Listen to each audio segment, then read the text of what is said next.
I'll be having a discussion on children as we celebrate them in light of the issues around them and their journey. This is ahead of the World Children's Day that is going to be marked on the 20th of November, which is next Tuesday, and we'll be having discussions across the counties. But before I give you a tidbit of what the counties will be giving to us, just a brief introduction of my panel. This morning I've got Eliane Wanjiku, who is 8 years old. She's a climate change ambassador and the youngest Shuja of 2018. Next to her is Abdirahman Sheikh. He is a young scientist. He actually is a Form 3 student at the Nakuru High School. Next to him we have Joyce Nyawira. She is a Form 3 student from M-PESA Foundation Academy. Next to her is Meshak Melau. He just sat for his KCPE this 2018 and he is very passionate about public health. And of course we have Lisa Kubel.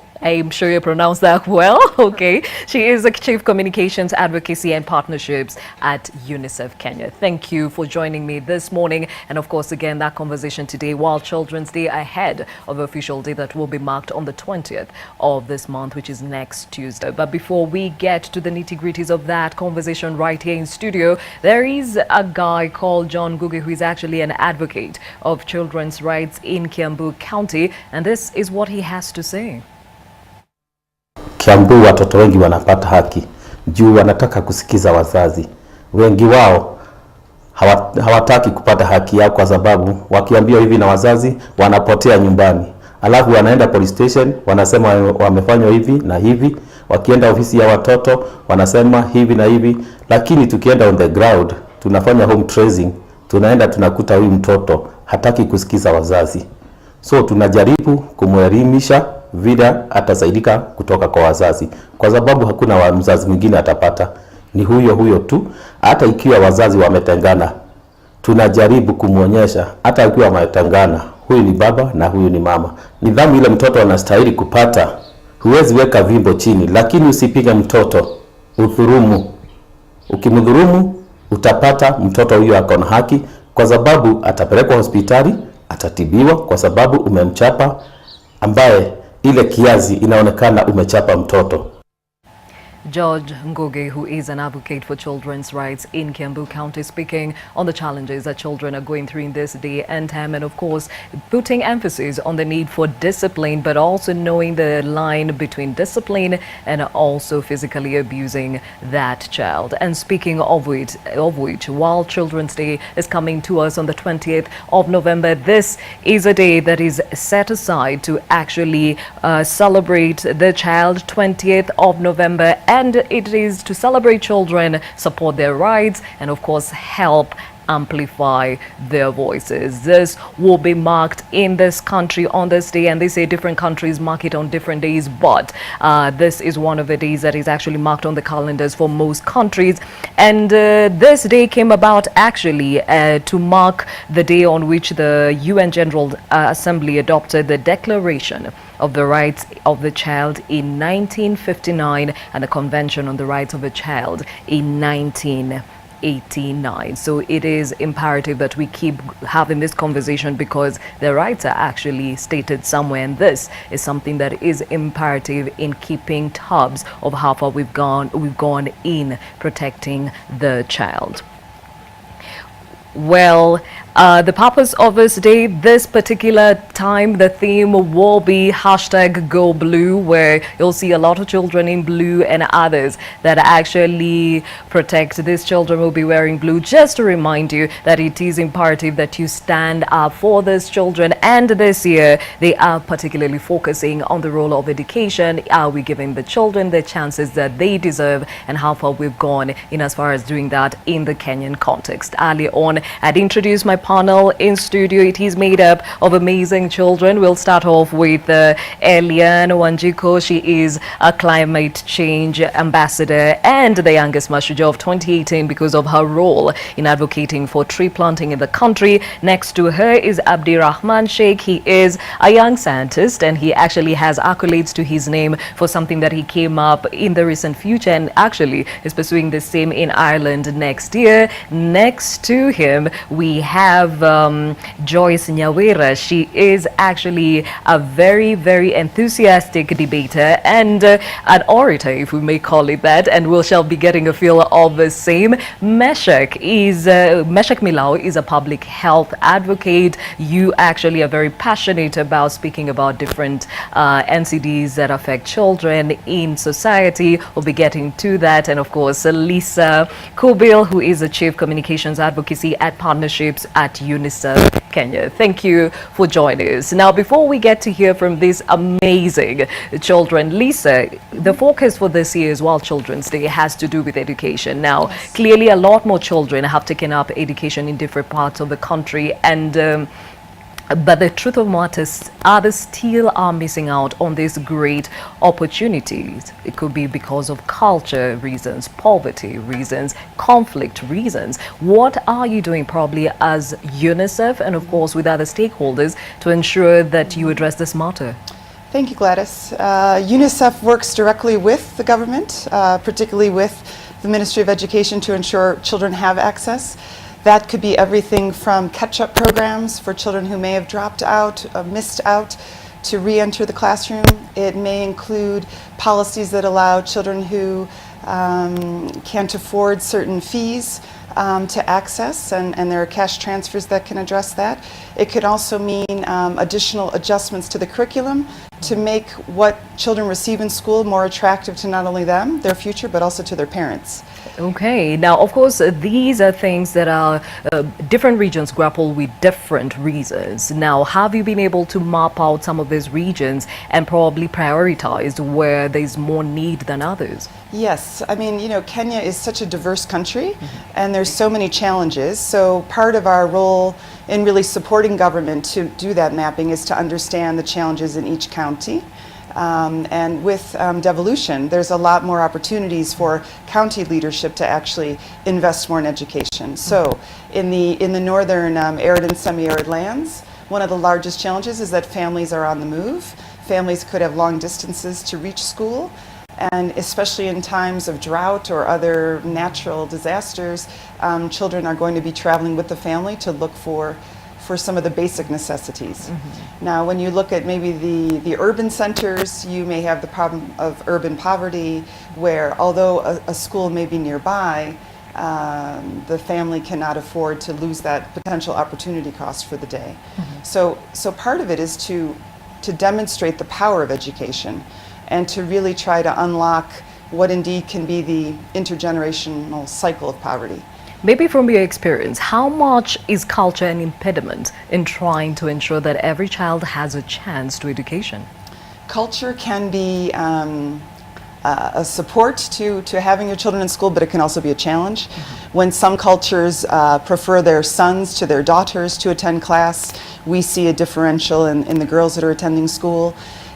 We see culture affecting, for example, the girl child when we face early marriage. Early marriage can pull a young girl out of school because she becomes a wife and a mother before she's finished secondary school. So I think part of this is to try to still celebrate the beautiful cultures that Kenya has, but to really underline that every child has a right to reach for their dreams and to really achieve those, and education is the step to get there. And speaking of every child having the chance to actually pursue their education, we cannot ignore that there are children living with disability, and some of them are very underprivileged and do not even have access to the basics, leave alone education. How are you looking into this? Well, there's a lot of analysis now on the tools that might be needed to make schools not only accessible to children with disabilities, but also how they may be able to learn from home. You know, the infrastructure alone can be an impediment to accessing a school. So now some of the innovations that we've looked at with the ministry have been online programs that could be for the visually impaired, for the hearing impaired, to allow them to learn at a distance. These are all ways to really make sure no one is left behind. And there has been tremendous strides made by teachers often, right? Those frontline advocates for children who find ways to work with the family to make sure that child makes it into the classroom and learns. Okay, all right. And speaking of good quality education, I mean, you can actually see that my panel is a product of the fact that they were able to get quality education and be able to use this to catapult their different gifts and talents and passions in life. I'll start with you, Elian. You're only 8 years old, but you're very passionate about something that the country generally should be pulling towards making sure that we live up to the dream that Wangari Maathai, the Nobel laureate, had in mind to ensure that every part of his country was covered with trees. How many trees have you been able to plant or help other people plant so far?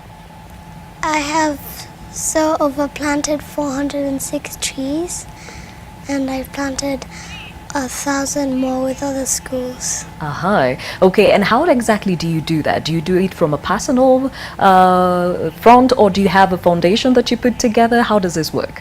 So we have a foundation to put together, and all of us, we dig holes and we put our seedlings in each hole. Okay. Now, I know as recent as just the other day, Richard Quest was in the country and you met up with him. I mean, many people have come to appreciate the strides you are making as a young advocate for this, and you are also recognized in the just concluded Mashujaa Day as a youngest Shujaa. When you go to speak about the importance of planting trees, what do you tell these people? I tell them to plant more trees and plant as many trees as they can, and educate their families and schools, and to do anything they can to save trees and forests. Okay, and what's the importance of saving our trees and forests? The importance is, if we don't have forests or trees, then we will be living in a desert, and we won't have enough oxygen, and all our animals will be dead, and we won't have food or water.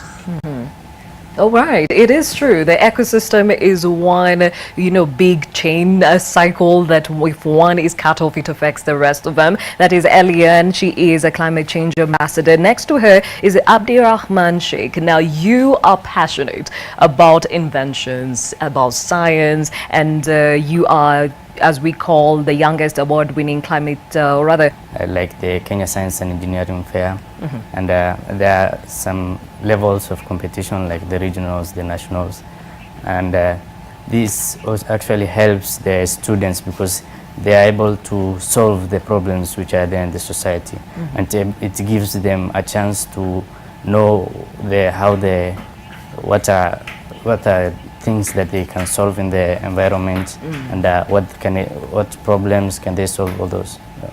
Okay, now what can you say is a connection? You being given the chance to go to school and being able to come up with this kind of innovation, what are the advantages of education in as far as catapulting your innovation strength? Okay, basically if you look at my project, much of the things that contributed to what I came up with is physics content that I was taught in class. So this means that a lot of things that we come up with are from the things that we are taught by our teachers in class. And so this is among the advantages of having knowledge. Okay, and of course good quality education, all right? Yeah. Okay, and speaking of which, Joyce Nyawira, of course, many people remember you as a lady who put to task our very own President Uhuru Kenyatta when you asked him the other day, what would he want to be remembered for? In short, his legacy. Before you answer about your experience, let's listen in to that conversation. By 2022, what do you think is going to be something that you're going to say, this is what Uhuru did and you'll never forget? I hope many things, but two things in particular. One, that I will have left a united, cohesive society, and two, that we shall have won the war on corruption. How was that experience for you, Joyce? I can't even express, it's something that I didn't even know that the president could ask me the question. He just turned and, I had given a speech and I had said that I want to become the Chief Justice of Kenya. And he just turned and asked me, Madam CJ, do you have a question for me? And I was like, wow, so what am I going to do? I just said yes. And when I went to the podium, I didn't have a question. When I cleared my throat, the question came. Yes. And that's when I gave it. All right. Well, he said he would like to see a united and cohesive country, and of course, corruption dealt with. How do you feel in as far as that is concerned, and the strides we're making as a country? I think we are headed somewhere. I can see the handshake. I can see there are so many steps that he's taking, and also we can see at this point we don't have a lot of clashes and people fighting and doing a lot of things. There's somewhere we are heading. We are not there, but I believe we are going to get there. Okay, so he asked you what you'd like to be, and you said you want to be a CJ. Yeah. There has to be something that actually fed to the fact that you want to be a Chief Justice. Link that to the fact that you've been given an opportunity to pursue your education. Yes. Education is the first thing. It's through education that I got to know there's something called law. I do history and government, and I love the subject so much. I have the passion, and also it's through education that I'm able to express myself. Even being able to speak English, I did it because of going to school. Because you see, going to school offers you a variety of options. You're able to see things, and also I got to discover what I'm good in and to perfect in it. So I think with that I can be able to, it gives me a step ahead to achieve my dreams. Well said. Well, next to her is Meshek Melau. You're very passionate about public health, and actually the Ministry of Health appointed you as a public health champion. Where did all this passion towards health come from? When I was in standard 5 Yes. or 6. When I was in standard 6, my mother was a volunteer. So I used to see my mother. I also had people saying about surgeon, doctors, and because of that, I became interested with health so that I could help other people and also to give back to the community. Okay. Now, just the other day we were speaking about the effects of pneumonia being the one of the killers, and especially children, the major killers of children in this day and age. I mean, 1 out of 5 children succumbs to pneumonia. When you are doing your advocacy around these issues, what exactly do you focus on? What I focus on to pass the message to parents and also children, so that I can help them. Maybe when he or she sees that she has some problems, she can immediately seek medical services, and by that way we are going to save many lives and we are going to reduce the number. Okay. Now, you just finished your KCPE examinations. Do you see yourself pushing this further to a point to either become a volunteer yourself like a mother or pursue the profession in a different way? Yes. What did you like to be? I would like to be a doctor. Okay. And a specific field? Have you thought of it yet? A doctor, mostly dealing with immunization and also children. Okay. Yes. All right. Now, I will ask you why exactly you want to be that doctor. Of course, it has to do with pediatrics and other fields that have to do with children. But before we get to all that, I mean, Lisa, just listening to them, you see the beauty and importance of pursuing quality education for our children. And this has been a bone of contention. As much as we have free primary education, some say it came at a cost. The quality of education is very questionable. What are you doing to address this? So one of the challenges, of course, is to have a curriculum that is relevant to these champions and their fellow students. Part of it is curriculum reform. President Kenyatta has spoke actively about competency-based learning. which means you're not necessarily memorizing or being given rote information. You're actually taking that knowledge and learning how to apply it in a very real and practical way. Okay, and speaking of which, the government is also pushing the agenda of do not teach a child to be employed, teach them to be able to be self-employed and self-independent and can be able to launch on their own. All right, now one of those examples is Abdirahman, who is sitting here with us. What is the importance of looking beyond what you teach them in class through the books and looking into what the child has to offer and harnessing it?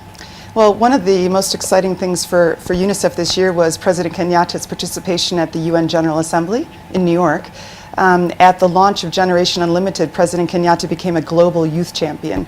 And in his remarks and in remarks that have been said since then, it's really about empowering and allowing an Abdi to take that creation, to take that insight and that creativity and to take it to market.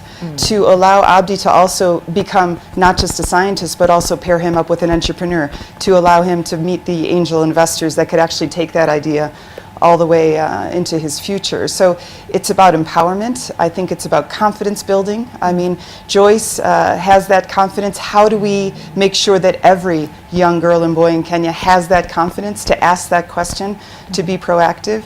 That's what Generation Unlimited is about. It's about unleashing this incredible power and just changing the future, one child at a time. All right, and speaking of which, Joyce, you are an orator, a public speaker, and just to kind of showcase what it is and how far you've come in perfecting your skills, let's have a conversation. Top of mind right now, teen pregnancies. You have been following the conversation around it. You see that more girls are falling out of the education system because of teen pregnancies, and there's a lot of conversations about putting the right policies to protect the child or the girl child, and both male and female, to make sure that they continue on the journey of education. What can you say about that?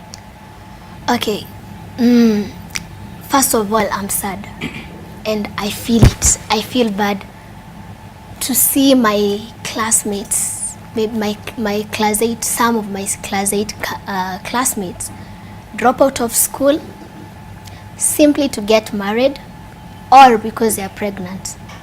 I've been listening to news and I've been seeing candidates doing exams while pregnant, and I ask myself a lot of questions. I don't blame them entirely, but what are the reasons behind it? One, we have peer pressure. Like when we are teenagers, you see teenagers, the ages between 13 to 19, it's a period when we want to appear cool. We want to be sophisticated, and we want the world to know that we are there, and yeah, we want to please our friends. And in the process, that's when we get it wrong, and some of us get pregnant. So what does that mean? It terminates your education for some while, but it doesn't mean you can't continue. But we don't encourage that. We also have things like absent parents. It's so sad that these days we have gone digital, and so digital that we don't have time for the children. Our parents don't, most of them, not all of them, don't have time for us. Let me say it clearly that this far that I've reached, I think it's God who have used my parents to help me reach here. Mr. Samuel Karemi and my mom Dorcas Wanza, they have really played a key role in whatever I am today. They gave me their time. They talk to me. They are not afraid to speak about sex education. You see, in most homes, they feel like, hey, this is something that we can't speak about. It's prohibited. And you see, what are you going to do? We are going to seek alternatives to our friends, to media, to videos, to movies, and which the information might not always be right. And we end up engaging in such activities. We also have culture and tradition. We appreciate our cultures because it's culture that makes us who we are. But now we have the positive aspect of culture and the negative aspect of culture. Currently in school, we are doing a set book called Blossoms of the Savannah. It's about two ladies Reshan and Tayo, they are just teenagers, but they live in a culture called the Nasilan culture. I can equate it with Maasai culture. And these girls are being pressured to get married because that is their culture. They find it right. But now we've moved out of that. It's archaic. It's retrogressed. So we need to move on, and we need to get to remove the bad sides of culture and also to embrace some new things, because I believe we are headed far. You see, girls, I know, you know, girl power, and you know, we have to believe in ourselves, and we need to be determined. We have to have the focus. This is what I want to do with my life. This is where I'm headed. Having those goals, yes, we have obstructions, and sometimes we have emotions because we are human beings. But now what do? Sometimes it's good to wait. It's very important to wait, because true love waits. And yes, and also we have other issues, other aspects, like I come from the village and we have boda, and I think bodas are everywhere. And maybe when I'm walking, because I walk up from my home, Muranga College, to my church, Don Bosco, it's quite a long distance. And you'll find somebody is coming and saying, okay, can't you just take a ride and akufikisha somewhere? So you, because you want to get there, yeah, you are happy now, been given the lift. But I normally know, and I've always been reminded that everything comes with a cost, and the cost of that might end up to these teenage pregnancies. It's something we can avoid. Okay, Yes. well said. I think this is a part where we clap for Joyce Nyawira. You are actually very good at this, and to think that you're only 17 years old, I mean, the sky is the limit. But before we take a short break, I'll just like to hear from the 8-year-old in the room. You're very, you're in the education system, a few years along, and there's a lot more you can do with your life. When you think about some of the skills you've learned from school, are you excited that you go to school every day and learn something new? I am very excited that I learn something new, and I play with my friends, and I also have to work hard so that I can do much better in my school. Okay, now anyone watching can see the little doll sitting next to her, and that's because she actually is a young child, but she has a heart for something that most adults should be running, should be running away with. And we're talking about climate change. When you were given the Shuja recognition the other day, how did you feel?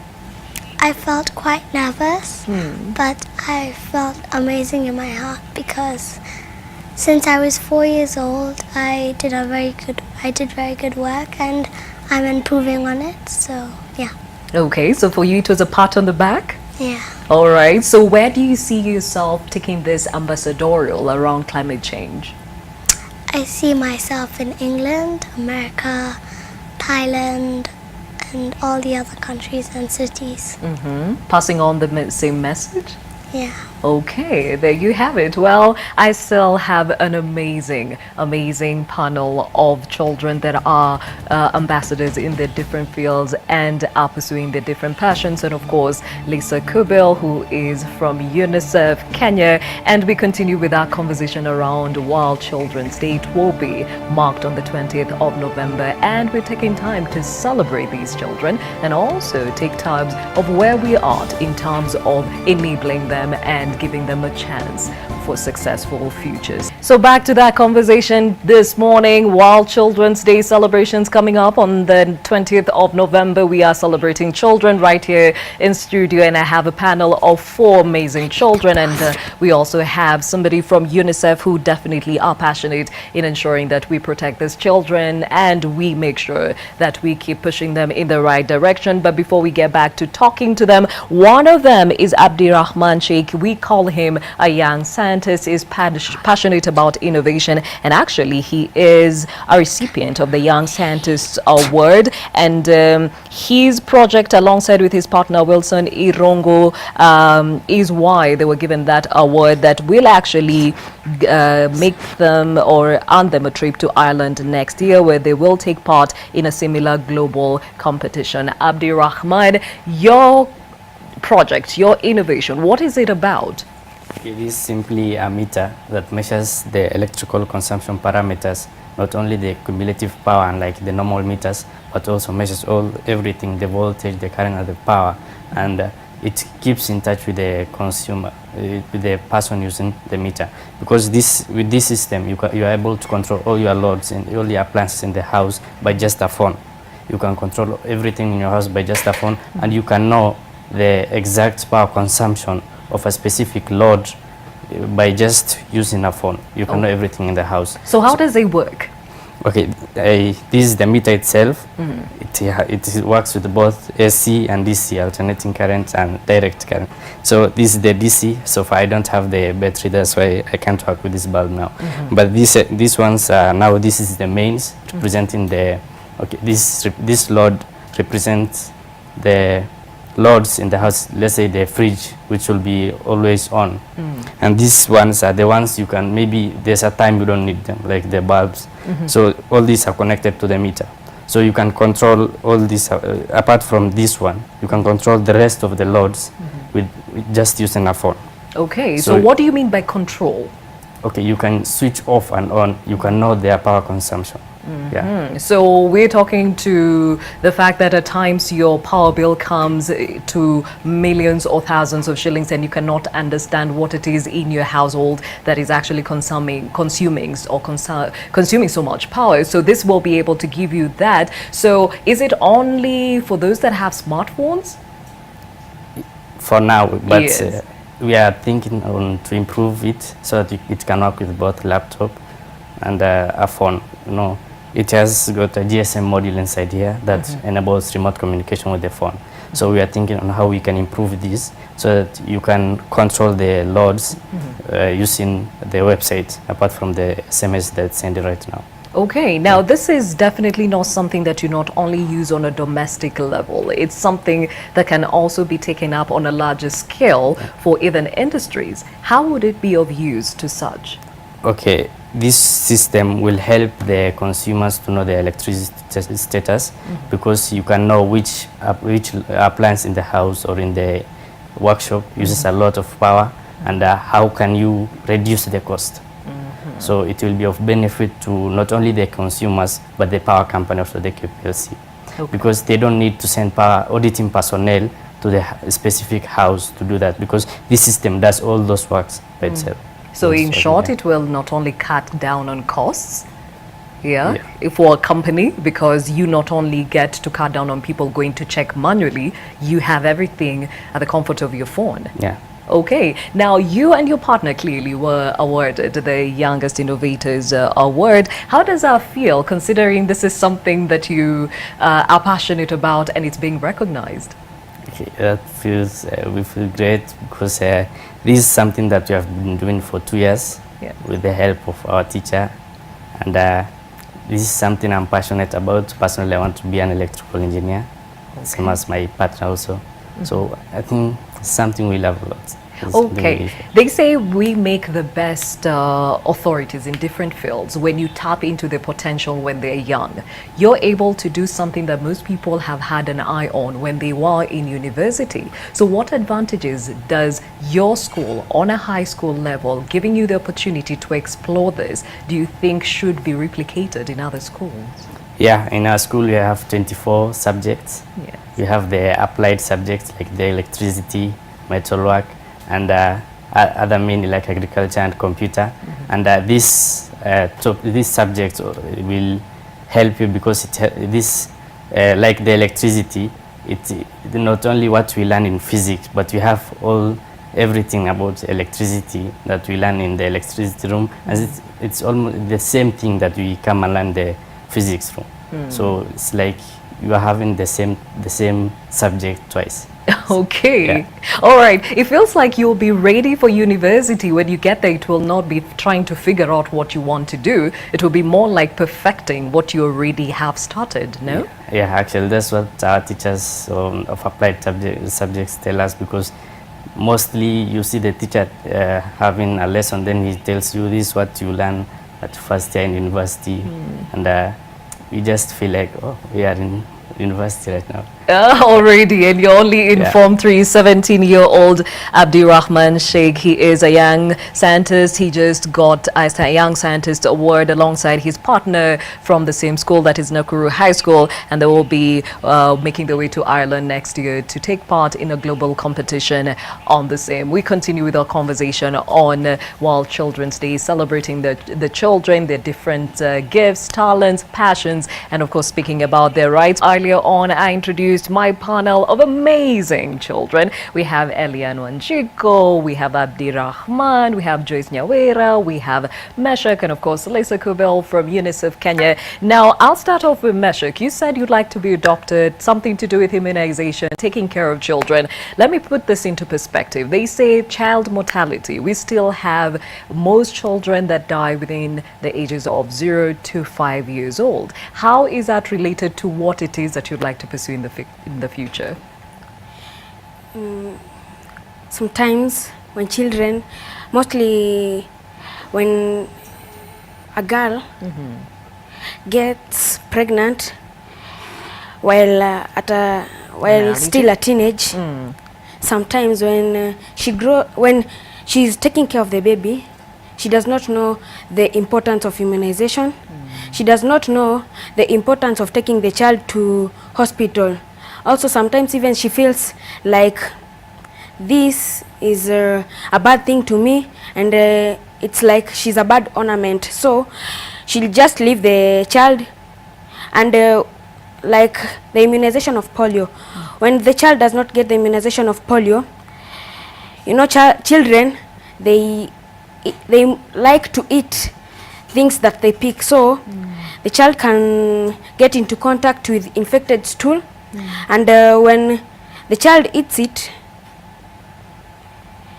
it will be bad, because if he or she was not immunized, it will lead to death or to paralyzation. Yes.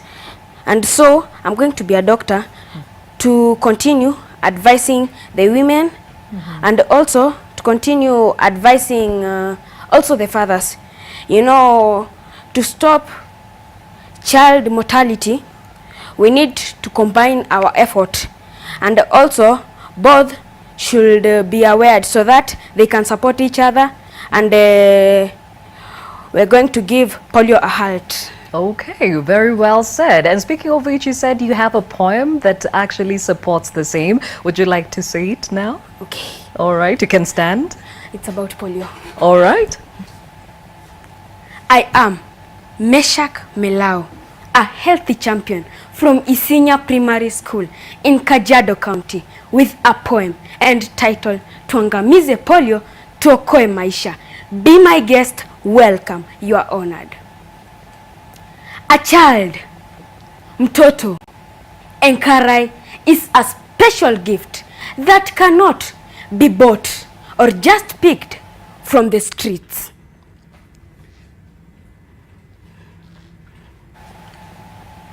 Polio is caused by a polio virus. Polio also causes paralysis of either the legs or hands. The infected face a lot of challenges, like some are neglected, isolated, some have to beg in the streets for food. Saidia maskini, saidia maskini. Some are hidden in houses, and some face many other challenges. This limits their access to opportunities and resources. Mbona mnanitenga, mbona mnanitenga mimi, kwani mimi Sio kama nyinyi, mmeniwachia nani? Mmeniwachia nani mimi? Sasa mimi nitalelewana nani? Mbona mnanitenga? Mbona mnanitenga mimi? Kwani mimi sio kama nyinyi? Mnaniwachia nani? Mnaniwachia nani mimi? Sasa mimi nitalelewana nani? Polio can be passed from one person to another through contaminated stool, poo, swa, pee in kick of an infected person. Also, it can be passed by drinking contaminated water or eating contaminated food. Polio has no cure, but can be controlled by regular immunization of children and practicing proper personal hygiene, like hand washing with soap and water, and not forgetting the use of toilets and latrines, not in a bush or zero.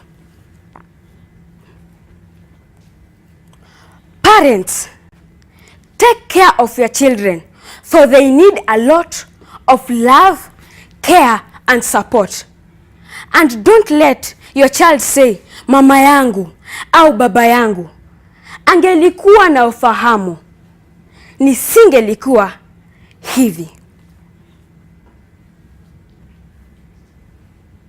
The Government of Kenya, Ministry of Health, Kajiado County Government, partners, UNICEF, WHO,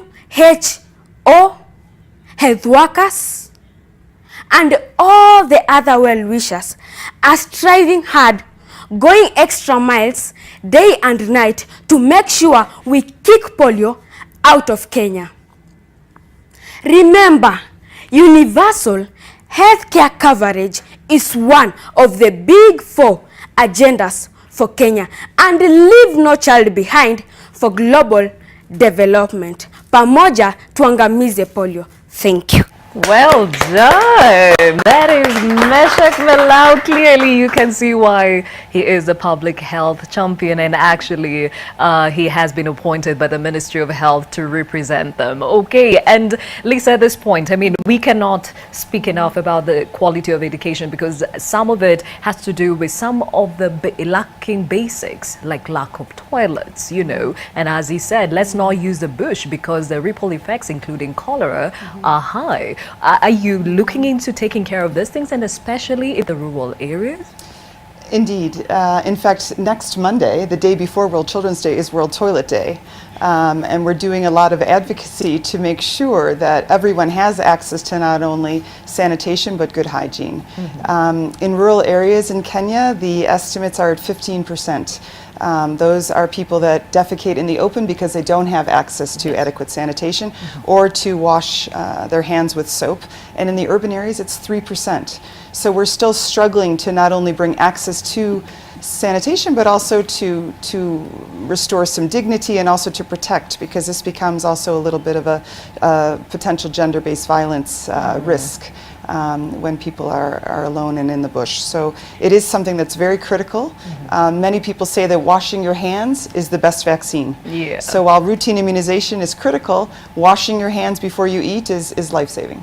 Okay, and still speaking about, you know, the children being vulnerable, let's talk about the menstrual cycle. And some will call it that week of shame in every girl's life. Some girls fall off the education cycle because they cannot or do not have the resources to take care of this 1 week of every month.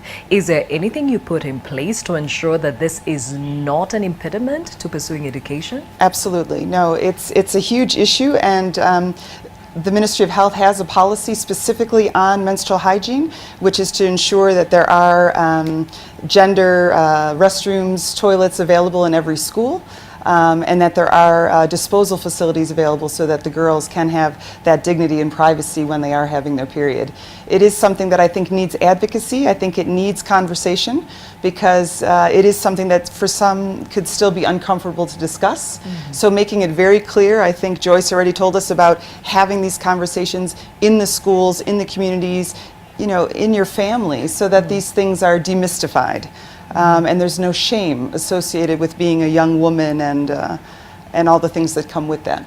Okay, very well said. Now, in closing, I'd like each of you to say something about the areas you're passionate about. I'll start off with you, Meshek. Public health is your passion. What's your parting shot to Kenyans and other children? Pardon? What would you like to tell your fellow children and just Kenyans at large in as far as focusing on public health is concerned? I'd like to tell first the parents to make sure that they give birth in hospitals. This is because when they give birth in hospitals, they'll be directed also to give their children immunization, and also they'll be taught many things like how to keep their children clean. And you know, they say cleanliness is next to godliness, yeah. and also cleanliness saves life. Because an example, if you are not clean and your child gets affected, this is going to lower the immunity. After lowering the immunity, the child will be vulnerable, and after being vulnerable, any disease that he or she gets will affect him and even might cause death. But when you're clean, you will avoid diseases like pneumonia, polio, and Cholera. cholera, and many others. All right. Thank you very much. Now, Joyce, I know that we talked earlier about teenage pregnancies, but for purposes of what Lisa just mentioned, that week of shame that most girls who do not have the advantage of having sanitary towels is a real thing for most girls, you know, even when you have the resources. What would you like to say as a parting shot so that people understand that it takes more for a girl to actually stay on with education? Okay, I'll just go back to my statement that being a girl is a privilege, and we are strong people. We are just very strong because, and then we have to be proud because that is who we are and we appreciate. But also we need to have more support, and let's have more organization helping the girls. When you give a girl a chance, even providing that sanitary pad, you promoting that child's or that girl's life. It makes that girl be comfortable. And as I conclude, I want to remind everyone that when wealth is lost, nothing is lost. When health is lost, something is lost. And when character is lost, everything is lost. So character is what builds us. Let's uphold on good morals. When we are out there, when we are doing anything, let's have good character and good morals. And then to my fellow girls out there, I want you to let us believe in ourselves. We are going places and we are the people who move the world. So it's time that we have dignity, we believe in ourselves, and also we should not fear to express ourselves. Fear is never part of us. And having the voice, you see, we have the freedom of expression, so don't fear anything. Let's get and battle with the men because we are headed far, guys.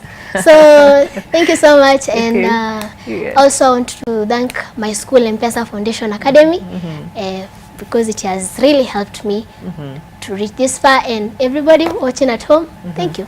Okay, very well said. We move on to our scientist in the room, Abdi Rahman. I mean, education has given you such a great platform and given you a head start. Many people don't have this opportunity for one reason or the other. What would you like to say in as far as the stakeholders of education are concerned in giving life to innovators? First of all, I would like to acknowledge the Almighty God for this fire fridge. And I would like to say thank you to my school, my teachers, and for those students at home who lost at one level or one level of competition, please don't give up. This is a struggle. You know, you can get a lot from this, and please take weaknesses in the society, the problems in the society, as a chance to help the others. Please, if you can do something, do not limit yourself to what you are taught in class. Just think, and everything will be okay. Okay, and to our environmentalist in the room, she's 8 years old. Eliane, what would you like to tell Kenyans and even your fellow children when it comes to planting trees and protecting our environment? I would like to tell them to plant as many trees as they can and educate their family in schools and their family members and everyone and their friends and their children to plant as many trees as they can and save the world and make it a better place. Okay, very well said. Well, Eliane Wanjiko, 8-year-old climate change ambassador, Abdirahman Sheikh, young innovator scientist, Joyce Nyawira, an orator, public speaker, Form 3 student at M-PESA Foundation, and of course Meshach Milau, who just sat for his KCPE. He is a public health champion, and you are going places is what I can say. Thank you for coming and showing that it is imperative that we actually invest in education. And Lisa, thank you for your time and the work you're doing in enabling our children. Well, it has been a very informative and rewarding conversation on NTV today around the World Children's Day. We are celebrating them on the 20th of November. Be part of the conversation and see how you can be of help to these children. Remember that hashtag Go Blue is what will be anchoring this year's celebrations.